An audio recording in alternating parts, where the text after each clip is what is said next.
Edisi kali ini istimewa karena tamu kita bukan orang sembarangan. Beliau adalah Dr. Samsi Alang, Magister Manajemen, pengantar kerja dari Dinas Tenaga Kerja Provinsi Sulawesi Selatan, yang siap membocorkan hal-hal penting seputar kerja di negeri orang. Kalau Jepang punya sakura, Korea punya oppa dan drama, tapi kita malam ini punya ilmu dan pakarnya. Kasih emot tepuk tangan dulu. Mana emot tepuk tangan? Oh, yeay.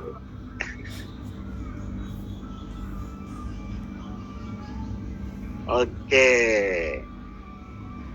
Pak Samsi, apa kabar Pak Samsi? Baik, Alhamdulillah. Alhamdulillah.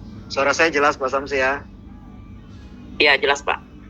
Ini acaranya santai aja sambil ngopi dan sebagainya.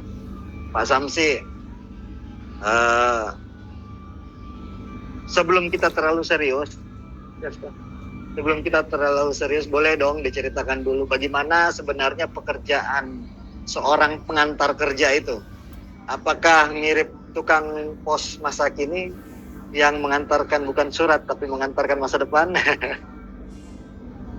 Kalau boleh tahu berapa orang Sulsel yang sudah difasilitasi di Snaker untuk bekerja di luar negeri? Di luar negeri, negara mana aja yang paling diminati? Silakan Pak Samsi, waktu dan tempat. Ya, baik Pak Buri Rahastio yang menjadi moderator malam ini sangat elegan sekali. Bahasanya bahasa bersahabat dan mengundang perhatian di generasi muda. Saya rasa saya terkesima tadi dengan puisi-puisinya, pengantarnya. Alhamdulillah.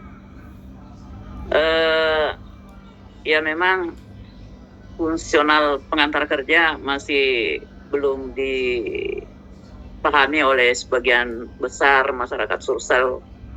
Mungkin di seluruh Indonesia barangkali belum familiar nama jabatan ini, dan memang belum dikenal oleh masyarakat banyak karena ya namanya saja fungsional pengantar kerja. Orang bingung ini, ya apa itu fungsional pengantar kerja? Ya,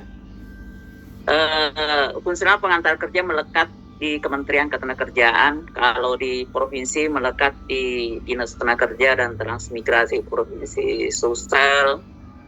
Kalau di kabupaten kota melekat di Dinas Tenaga Kerja Kabupaten Kota, dan juga melekat di Balai Besar Pelatihan Vokasi. Ya, melekat juga di Balai Perlindungan Pekerja Migran Indonesia. Jadi pengantar kerja sebenarnya ada di mana-mana sepanjang instansi itu atau lembaga itu berkaitan dengan penempatan tenaga kerja atau ada keterkaitannya dengan ketenagakerjaan. Tugasnya diatur di Kementerian PAN, Pemberdayaan Aparatur Negara, dan di Kementerian Ketenagakerjaan yang tugas utamanya itu ada 3 sebenarnya yang paling pokok, tetapi tugas-tugas lainnya itu sangat banyak sekali. Tugas utamanya yang pertama adalah informasi pasar kerja.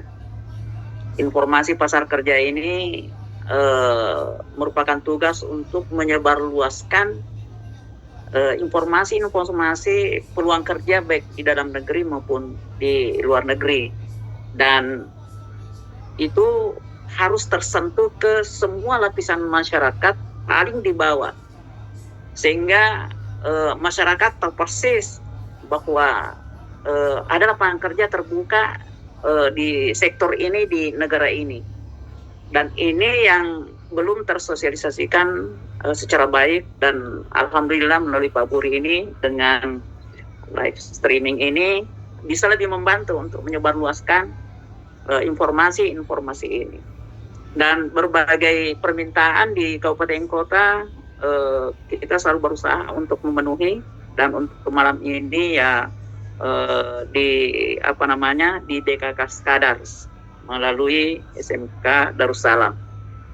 Itu yang pertama, penyebarluasan informasi pasar kerja baik di dalam negeri maupun di luar negeri, tapi untuk malam ini kita fokus untuk ke luar negeri. Yang kedua, penyuluhan dan bimbingan jabatan ini juga penting, bahwa pengantar kerja bertugas dan berkewajiban untuk menyampaikan karakteristik informasi atau lapangan kerja yang terbuka dan termasuk negara-negara tujuan.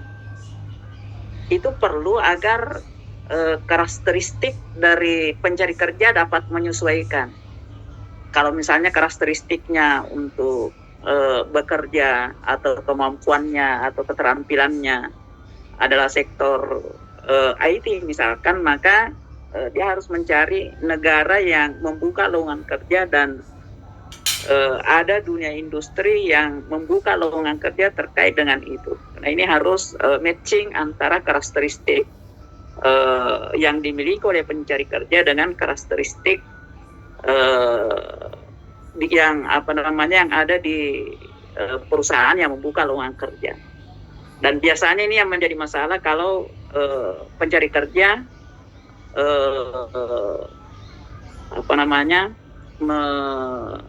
menginginkan untuk bekerja di satu tempat, lalu kemudian karakteristik perusahaan dan negara itu tidak sesuai dengan karakteristik yang dimiliki oleh pencari kerja. Nah, pencari kerja atau pengantar kerja maksud saya, itu harus memahamkan. Karena itu seorang pengantar kerja memang harus memiliki pengetahuan lebih luas tentang negara tujuan dan lowongan kerja yang terbuka di negara tujuan dan karakteristik kehidupan orang di negara tujuan, untuk kemudian kita sampaikan kepada pencari kerja agar dapat menyesuaikan karakteristik yang dimiliki, baik dari sisi bakat, minat, dan sikap perilaku. Ya, supaya nanti tidak ada kontra antara karakteristik atau minat bakat yang dimiliki dengan minat bakat yang dibutuhkan oleh perusahaan. Dan itu dikatakan dalam ilmu pengantar kerja, penyuluhan dan bimbingan jabatan. Tugas yang ketiga adalah perantaraan kerja atau layanan antar kerja. Jadi pengantar kerja ini bertugas atau berkewajiban untuk mengantarkan orang untuk bisa mendapatkan pekerjaan. Ya, dan ini merupakan tujuan utamanya. Bagaimana pencari kerja bisa bisa memberikan akses yang lebih luas kepada pencari kerja, dan bukan hanya memberikan akses tetapi juga mengawal dan mendampingi persoalan-persoalan apa yang dihadapi. Tugas pengantar kerja adalah merupakan solusi di dalam menghadapi permasalahan yang dialami oleh pencari kerja. Nah, kalau dikatakan mendapatkan pekerjaan itu adalah sebuah masa depan yang bagus, maka boleh dikatakan pengantar kerja ya memberikan masa depan yang cerah bagi pencari kerja. Nah, itu terkait dengan hal-hal yang terkait dengan seorang pengantar kerja. Nah, ada pertanyaan menarik,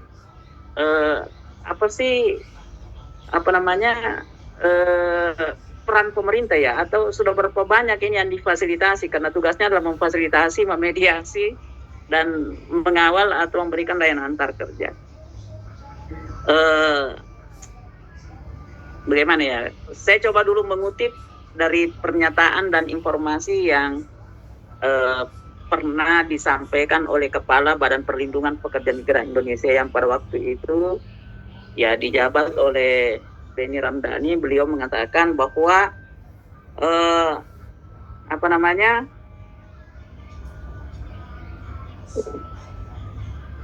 bahwa jumlah tenaga kerja yang ada di luar negeri, jumlah warga negara Indonesia yang ada di luar negeri, ya ini pernyataannya di tahun 2023 kalau tidak salah, pasnya itu 5 Agustus dan dimuat di di media sosial termasuk di webnya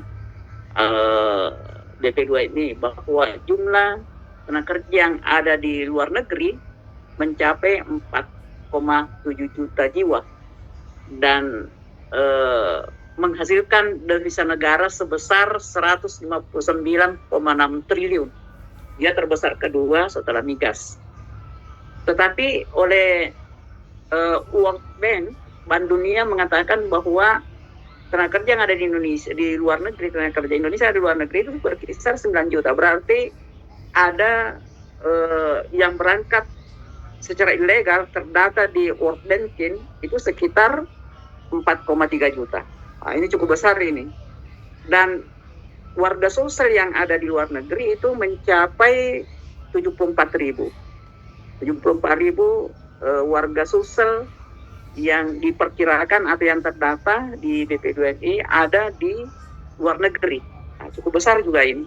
Dan kebanyakan negara-negara yang menjadi tempat bekerja warga negara Indonesia ada di Cina, ada di Hong Kong, ada di Taiwan, terbesar di Jepang dan Korea, ada di Jerman, di Arab Saudi, dan beberapa negara lainnya termasuk Slovakia, Polandia, Australia. Walaupun negara-negara yang terakhir saya sebutkan tidak terlalu banyak, ya. Dan di tahun 2024, nah ini pertanyaannya sudah berapa ini pengantar kerja yang didampingi? Itu penempatan Kuwait melalui Dwi Tunggal Jaya Abadi, dan itu merupakan alumni dari LPK Ida Kursus, sekitar 22 orang ke Kuwait, 2 orang ke Jepang, dan 20 orang ke Kuwait ini berangkat dengan bantuan dana talangan Bank Sosial Bank. Iya. Kemudian beberapa perusahaan yang kami dampingi seperti Timur Raya Jaya Lestari untuk Arab Saudi untuk penempatan tenaga medis, perawat dan bidang dengan tujuan Rumah Sakit Dr. Sulaiman Al-Habib, dan itu sudah ada ratusan kita mediasi dan kita dampingi untuk proses penempatan di Rumah Sakit Dr. Sulaiman Al-Habib. Yang kedua adalah Triagni Sentosa, juga menempatkan di Arab Saudi, di Dubai, dan baru-baru ini saya telepon dengan salah satu stafnya. Mereka menyampaikan bahwa kami lagi butuh untuk penempatan itu sekitar 100-200. Timur Raya Jaya Lestari juga demikian akan membuka seleksi dalam waktu dekat. Untuk penempatan Korea kita percayakan ke 2 LPK, Rahakon dan Inse Korea dan Jepang. Kemudian untuk penempatan Jepang ada beberapa yang kita dampingi di dalam sosialisasi maupun dalam penyelenggaraan pelatihan, termasuk dalam penempatan salah satu atau beberapa di antaranya ada LPK, Lembaga Pelatihan dan Pendidikan Rakyat yang disingkat LPK LPPR. Kemudian ada Macan Honggo, ada Yawate Edukasi Center. Yawate Edukasi Center ini sudah tidak asing barangkali untuk SMK Darussalam, karena setiap saat ada di sana untuk melakukan perekrutan dan melakukan wawancara. Dan yang terakhir adalah Indo Global Duta Mandiri. Indo Global Duta Mandiri ini kemarin melatih sekitar 330 untuk di Sulsel, dan kemudian ada 50 dari Sulawesi Barat, dan infonya sudah menempatkan sekitar 40 orang untuk ke Jepang. Kalau LPPR itu beroperasi di tahun 2022 sampai 2023 sudah menempatkan 100 orang, dan kesemuanya ini merupakan upaya yang dilakukan pengantar kerja dalam melakukan pendampingan untuk penempatan ke negara Jepang, Kuwait, Arab Saudi, dan Korea.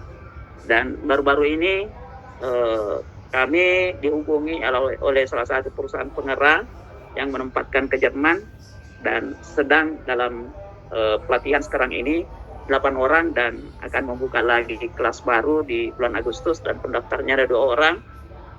Dan ini yang menarik karena ya memiliki banyak keunggulan berdasarkan dengan cerita dari direktur cabang yang baru-baru ini selalu kami temani sosialisasi, dan kemarin atau 2 hari yang lalu kami sosialisasi di SMK Kehutanan. Saya kira gambaran tentang bagaimana peran pengantar kerja, kemudian sudah seberapa banyak pengantar kerja mediasi untuk perempatan. Yang jelas kebutuhan di luar negeri, khususnya di negara-negara potensial. Pertama di Jerman itu kebutuhannya 300 sampai 400 per tahun untuk sampai 10 tahun ke depan. Dengan semua jenis kompetensi, bisa juga dengan kompetensi yang berbeda dengan yang dimiliki dengan yang akan kita tempati bekerja, karena semuanya menurut informasinya bisa di awal unskill, tetapi ketika sudah melewati masa kontrak pertama kita bisa menyesuaikan dengan skill yang kita miliki. Yang kedua, Jepang kebutuhannya di awal 2020 itu 340.145 dengan 14 kompetensi, dan baru-baru ini Direktur Pemagangan menginformasikan ketika beliau ada di balai latihan kerja yang ada di Pangkep, itu menyampaikan di saat pembukaan job fair di sana, beliau menyampaikan kebutuhan di Jepang itu sekarang ini mencapai 820. Dan di Korea menurut kadis saya, sesuai dengan penyampaian dari Balai Besar Pelatihan Vokasi dan Produktivitas Makassar, itu 5.000 tiap tahun dibutuhkan untuk Korea. Dan ini merupakan peluang besar bagi angkatan muda ini untuk mengisi lowongan yang sekarang sangat terbuka. Iya, saya kira itu Pak untuk